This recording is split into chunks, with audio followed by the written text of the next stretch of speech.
So I don't know when we first met Jeremy, but it's some years ago, and I got very much, well, I got a, can you say man crush?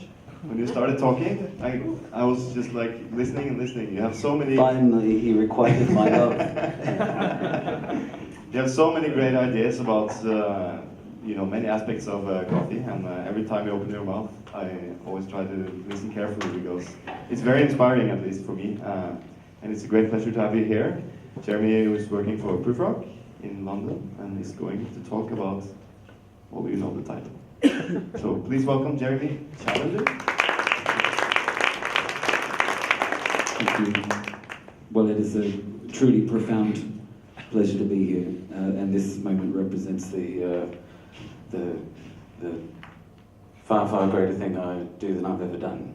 So, yeah, thank you very much, because I've been admiring the Scandinavian coffee scene and appropriating all your ideas as quickly as possible and passing them off as my own all these many years. So, thanks for having me. So, you might have noticed the topic of this talk is coffee-free house. So, let me explain what I mean by that.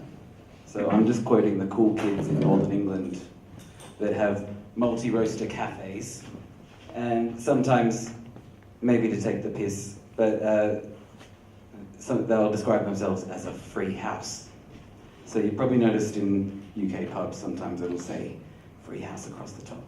Now what that refers to is, you know, the opposite of a tied house.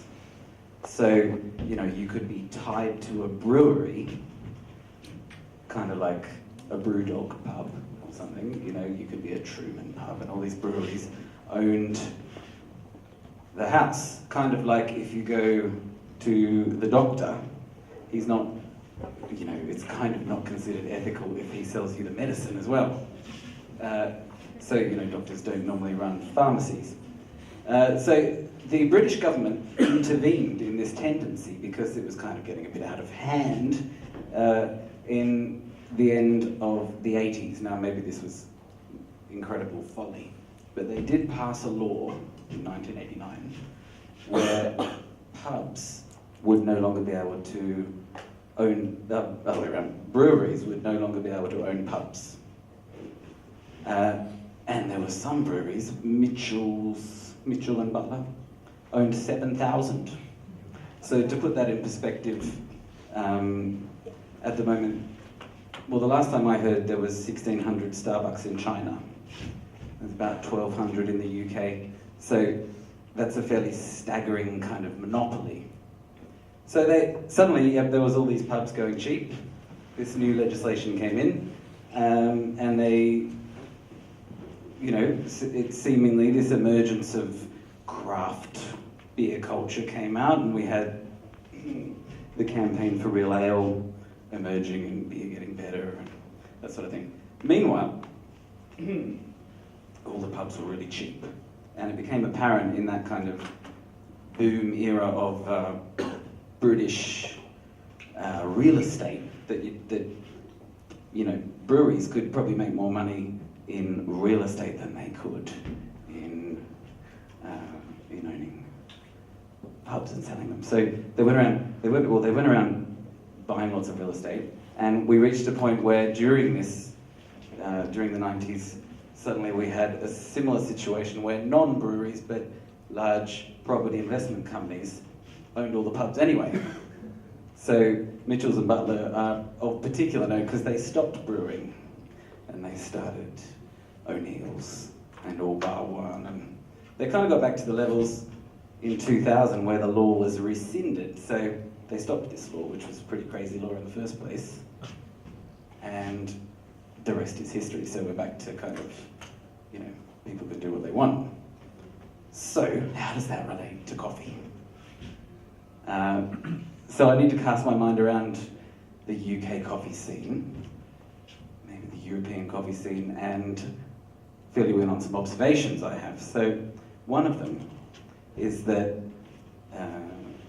I would say the appreciable difference between mass commercial coffee chains and proof rock is kind of less, much less than it was when we started. So I don't know if that's your experience, but I've had a similar experience like that in Sweden when I went into Espresso House. That's what it's called, right?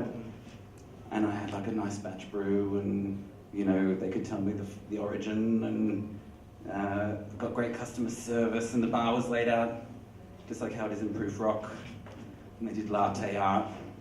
So that came up in Ida's talk yesterday on sensory science, that appreciable difference is something that can be tested.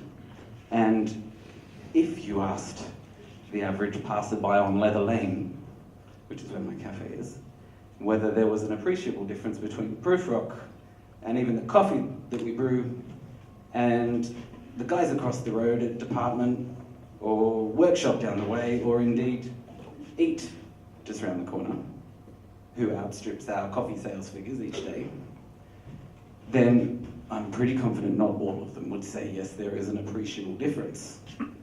So, something's gone wrong.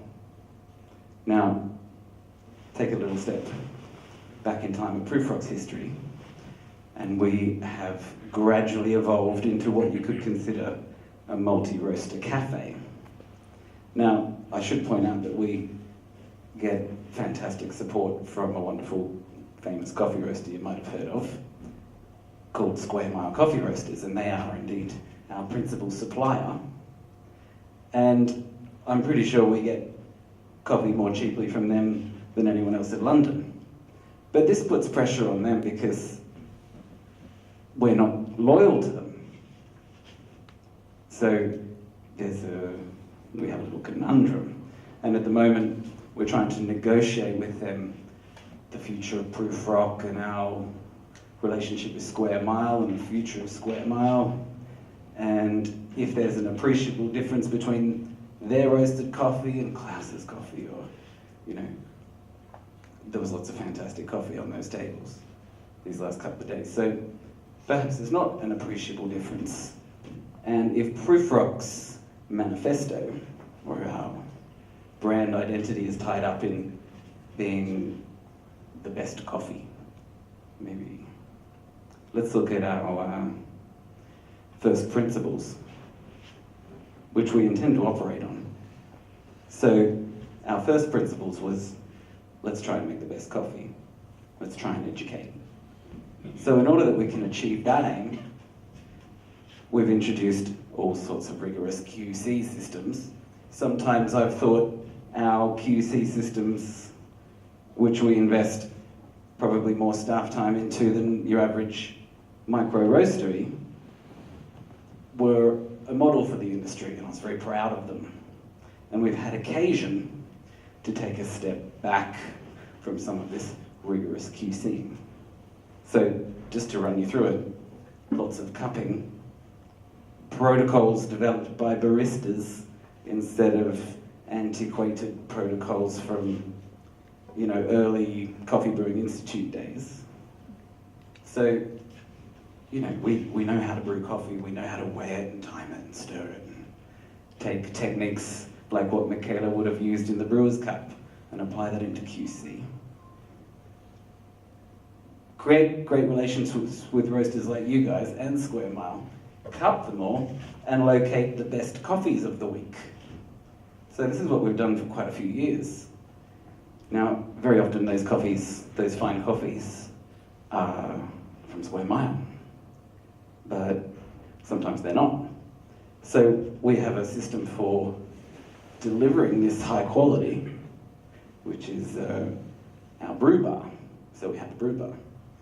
Now we can quite easily communicate to the customers the best coffee in the building, because we cup them, score them. The top 3 from these samples go straight onto the brew bar menu each week. And our customers are aware, oh, let's look on the brew bar, buy those ones. Sometimes they're the most expensive, sometimes they're not. It does mean sometimes you'll see a repetition of the previous coffee, but it's a watertight system. Now, there's definitely a tendency for those coffees to be expensive. So we have a bit of a conundrum. And that's why it's been necessary also to negotiate a very kind and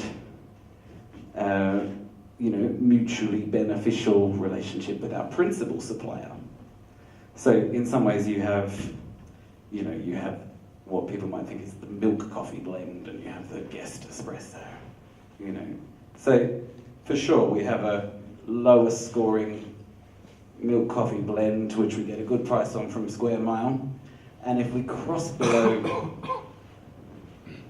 a kind of spend minimum with them, it doesn't make sense for them to sell it to us. So that's fine, we can agree to that. We did agree to that. Now, here's where I feel it gets quite interesting. So if you cast your mind around the European coffee scene, and you listen to the wisdom of coffee importers, people that have discussed their experiences, like Klaus Thompson going to Kenya, or you look at some of the more ambitious investment schemes and buyouts that are going on in specialty coffee, where you see larger investment groups taking on small specialty chains and growing them, or I also see companies like mine needing to, let's say, emulate those kind of strategies that you see larger companies like Starbucks do. They need better economies of scale. They need to buy an order of 50,000 cups instead of, 2 boxes at a time. And suddenly all this kind of, it's, let's call it teaming up, makes you more sustainable. Now, in London, becoming more sustainable has become probably my chief job as a trainer. We're feeling more pressure than we ever have. So our rent negotiations has finally pushed our company rent above the 10% mark. So we have a kind of expectation that the turnover and the rent can balance each other in that ratio. So if the rent tips above that 10% mark, we need to increase revenue, or we need to cut costs, and we need to improve efficiency. So a lot of my work as a trainer has been focused, especially, you need only look on our class calendar at Proofrock to see that the most recent class that I've introduced is called Proofrock Efficiency Structures. And I'm talking about how baristas can, how 2 baristas can achieve the same goals as 3 baristas. And they need only have this automation on their espresso machine. They can have a steamer that turns itself off, and they can have a McDonald's-style milk touchscreen dosing system. They learn how to, we take grinders that can grind hands-free so they can be cleaning the other portafilter while this one grinds. Or we do classes on batch brew, because it's very obvious that very, very busy cafes that you see in Scandinavia and America and cultures that drink a lot more batch brew have much lower staff cost. And companies like ours that need low staff cost can't be as special. So here's a bit of a sticking point between the roaster and the cafe owner and the farmer. So the business model there that is free from this kind of ultra efficiency focus, ultra waste consciousness, the only one that is in the most secure position in the future is the roaster. And this bothers me. So, for example, the staff cost at Proofrock, we're happy if it's 38%. And last month it was 42%. And we are desperate to invest in the careers and the livelihoods of baristas. But at the same time, we've recently stopped having a cleaner, because we had about 16 cleaners. Because let's say the real estate situation in London is such that someone coming to our cafe from out of London, maybe doesn't speak great English, this is their first job, they can't, it's no point coming to clean our place when it's only 2 hours work and the tube fare alone hardly justifies the travel time. So, you know, Proofrock is aware that we have this increased staff cost, we have this increase in rent, and we have a business where we are stuck in our location. Whereas the roaster can just move out to the suburbs. They can move out to the green belt. They can get a bagging machine that is improving efficiency in a business that is already fantastically efficient. So compare the staffing levels of Square Mile and Proofrock. We have practically identical staff numbers, and I'm pretty sure they pay their staff better. Now, estimate their staff cost percentage, and maybe it's not fair to compare these two businesses, but coffee roasters are immune to gentrification. And this is a threat to the multi-roaster cafe, because the multi-roaster cafe is the one, you know, we're the ones that are fanboys of, boys and girls, fangirls of coffee roasters. We're the ones that celebrate whether or not we can find out if Tim's wearing pineapple underwear.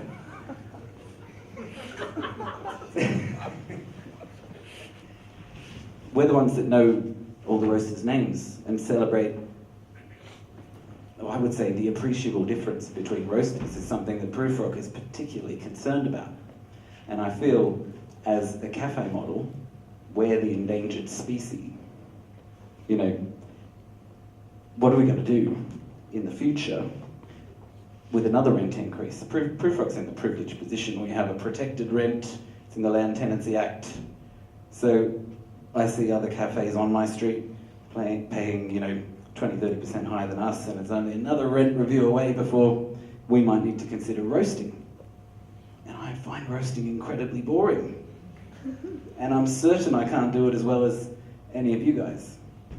So I wish that I could just transplant our cafe, like the Fat Duck, famous restaurant, out into some lovely pub in the countryside, and people would come to us and take our coffee and take other people's coffee and enjoy this endless QC, this pursuit for the best roasts from the fangirls that have been celebrating all these differences and appreciating them and communicating that difference.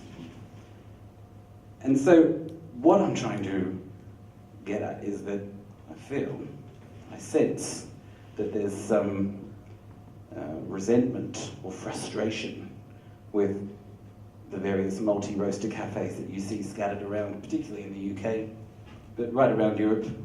And they're the very same, generally speaking, the very same types of businesses as us, where their first principles were about the pursuit of excellence. And sustainability has come to us as a need, and it's something that, you know, begrudgingly we've tried to become business people. But first and foremost, we were people that knew how to pursue quality. So what I really want to be able to do is operate on first principles. And what I want you guys to consider is just how successful your businesses are and how successful they need to be. Because wouldn't it be a shame, on one hand, if we all vertically integrated, chucked a roaster in there, bought some greens, you know, cut Dormans out of the bargain and went straight down to Kieni. It's not of interest to me, not at all. So I'm much more interested in celebrating this craft. Much like a wine shop celebrates not just one wine grower, one winemaker. I don't think we've ever seen a successful wine shop in the UK that is like a concept store for a single item, you know, for a single lot produced by 1,000 wine growers. So if this is food for thought, I'll leave you with that consideration, because what I was always taught by Randolph Hodgson, who taught Willem, who taught me. Randolph Hodgson he was the founder of Neal's Yard Dairy. That's a really important business for me and Willem. We want to continue to operate on first principles. So I'll leave you with that.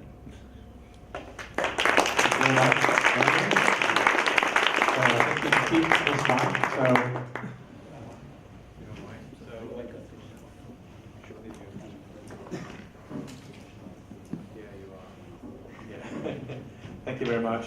So so it brings up some questions here for the roasters. So anything you could do to sort of stiffen up, sort of make it more flexible for the multi-roaster cafes to actually market your coffee? Would that be, any suggestions?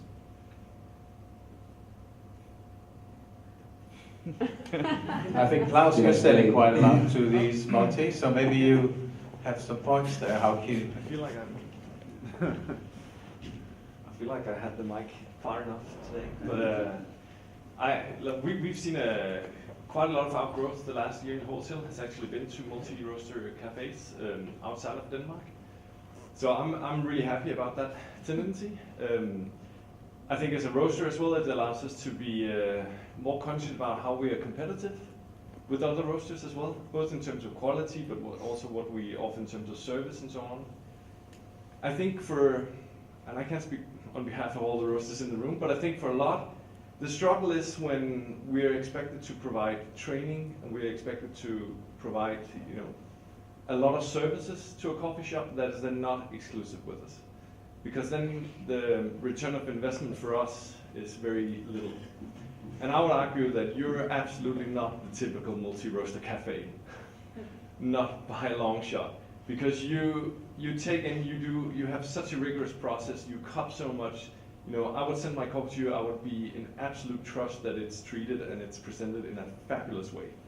Where if I look at a lot of multi-roaster cafes around the world, a lot of them don't have the same kind of principles. They don't have the same kind of attention to detail as you have. And I would be worried what happens to my coffee, so I would have to engage with them, which again comes out of my pocket. I don't know if you recognize Well, it. yeah, but your coffee's going to go through the same fate as the other coffee they're featuring. So you don't have to worry about it not standing out in its own right. But also, I feel I echo the opinion of many multi-roaster cafes. I know that the training support from roasteries, I wouldn't say it's inadequate. I can see that there's actually been a shift towards better customer service from roasteries as you have more competition. But on a certain level, I don't think we don't really need it. I don't think you do either, but I do think a lot of coffee shops around need a lot more training and education, for sure. Well, I think I'm another roaster here agreeing with me, so I'm going to pass the mic to him. I know I'm quoting Willem here. He would say, "Oh, if I'm struggling to buy a coffee, I'll just get a better coffee." I like the universal quick fix option for improving espresso is a better roast or higher scoring beans. So it's not like 1 or 2 hours with a barista trainer showing you how to tap better. Those lessons can be learned in about 20 minutes, how to avoid a channeled shot. And I don't think that what the multi-roaster cafe needs for the future from established roasters is not lots of training and free machines and umbrellas and sugar packets and stuff. We just need a fair price and not to be penalised because we place small orders. Yeah. I think I can see great opportunities even for Kenyan washing stations in being able to operate in smaller quantities. Like a lot of those fancy geisha farms they can send you a 3 kilo box in the post. Now, maybe air freight ain't so sustainable compared with shipping, but shipping a 3 kilo box is fine. So like that, nano need not make it expensive. And I do feel some chagrin towards being forced to pay higher prices because I'm not hitting thresholds, or just being forced to buy off the web shop, for example, because that's just we're not part of that market. We're not a retail customer, and in many ways, let's say I would say it benefits Square Mile to be next to Coffee Collective and vice versa, on the same shelf, priced in a comparable pricing fashion, rather than if we wanted the Coffee Collective and it had to be 5 or 6 quid more expensive. For Square Mile, that sends the wrong message, because then customers' perception is that the Coffee Collective's that much better. I'm not saying you penalise us. But I think it's But typical. maybe you You touched on it. I think like postage prices. So maybe like the solution is staying more local in your market, because for us, like we don't offer discounts based on volume, but I know like shipping prices from Oslo adding a lot of like krona or pence onto the cost of the retail value. Oh yeah, you're right. I mean, we can buy larger quantities and pass that discount on to the customer because we don't have to mark up to include as much postage if it's split up between 10 kilos instead of 5. Mm.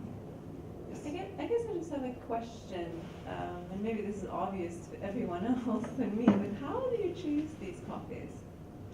Do you ask the roaster for samples, or?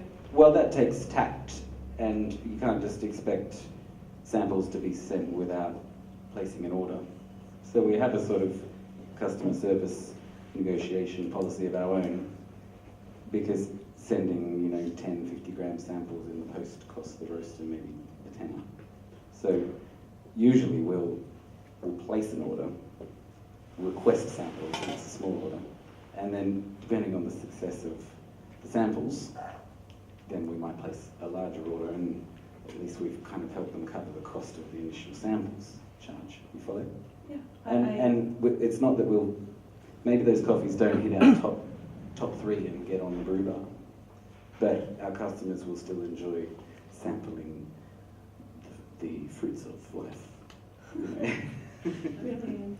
I don't know if this translates to the roasting industry, but being a person serving roasters, and maybe that's how roasters approach retailers as well, is that if it's a small roaster, it's going to buy 20 bags of coffee, that's going to need 50 samples to pick out those 20 bags of coffee. Of course, there's a very different mathematics behind covering the costs of that as a supplier, compared to someone who is going to do 100 bags basis, 20 samples or 10. Does that translate into the roasting? The only consideration is that you've got a half-full container or a quarter-full container, and there's a lot of space that suddenly there's more admin for you. But there's no additional admin for Klaus Wetteries in this 5 boxes or 10. On this nano scale, I see it as much more manageable logistically. Joanne? You and I have had a lot of dialogues throughout years, both about running a coffee bar and whether to have a production coupling, quality control and training with all of the crew every week, or not. How do we actually step up that extra level, and how much does it cost? But I think when I'm looking at, for me, it's not the discussion if somebody is in the, or I would just like to clarify, as a roaster, I would prefer not to have any discounts. I would prefer not to give a discount to you, nor to somebody buying my coffee every week. I think that when I look at my margins now, there might be this misunderstanding that we're making heaps of money when you just look at the prices for the farmers, and then you're looking at what we're buying it for, and then, oh, don't you have a 100% margin on this, whilst when we're looking at our cost, like I would be very happy to put on another 15%. Oh yeah, I mean, So, I understand what you're saying. So, but I'm more like curious. Do you feel that you're missing this communication from us? Do you feel that well, you I've would done, like to know, I have have done a more bit. like transparency report and more information like that? Well, in the UK, you can go snooping around a company's house. So roasters don't have to have their transparency thing. You can just go and have a look at their annual return and see how they're doing. So it's easy to compare businesses. We don't get to see their P&L. But yeah, don't get me wrong. I'm not saying you guys are like keeping it all under the carpet, not sharing it out. But I do feel like the most sensitive people to price rises are not cafe owners, it's consumers. So we're trying to avoid passing on a price increase to consumers. So the way obviously the way that you get around that is to use less coffee. Like if Square Mile needs to put the price of our red brick espresso higher, we have two options: put our prices up, which is probably not the most popular choice to do in Britain at the moment, knowing that the pound's been devalued. How much is an espresso at yours? $2.20. It's super cheap. We can't have negotiation in this room. You can also pay $2.60. All right, so thank you very much, Jeremy, for coming. Thanks for the question.